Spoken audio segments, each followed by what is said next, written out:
They're a group of activists that call themselves the Global Justice Movement.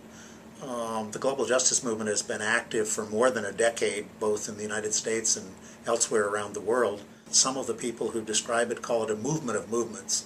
It includes labor activists, it includes a lot of religious activists, human rights activists, both within nations and across nations. There are some anarchists that are part of the Global Justice Movement. Of course, they break windows, and the police actually worry about them more than they do the other protesters.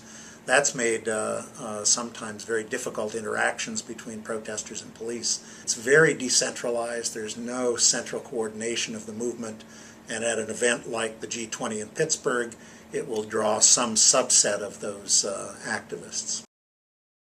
In these past demonstrations, the confrontations much of the time overwhelm the message of the demonstrators and the message that the protesters want to get out. So we will see whether they can get their message out. It's not a complex message. It's that some people are poor and some people are rich, and the finance directors of nations can actually make a difference in reducing that inequality. So it's a pretty simple message, but if the anarchists' behavior ends up being the message rather than the message of the protesters, then their efforts will be in vain.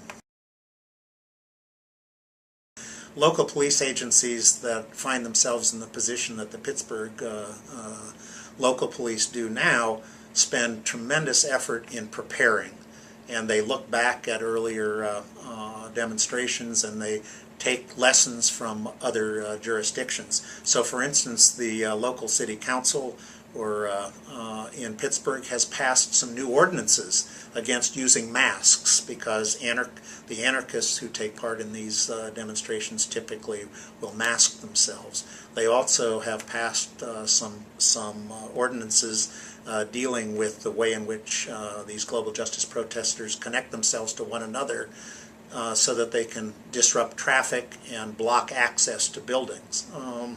But very few of the protesters actually engage in these kinds of tactics. The Pittsburgh police look like they're preparing themselves as best they can here, but this is a federalized effort. Ever since Seattle, these large demonstrations, when these finance capitalists gather, at least in the United States, have almost always been federalized. That means that the federal police authorities come in and they will establish a security zone in Pittsburgh.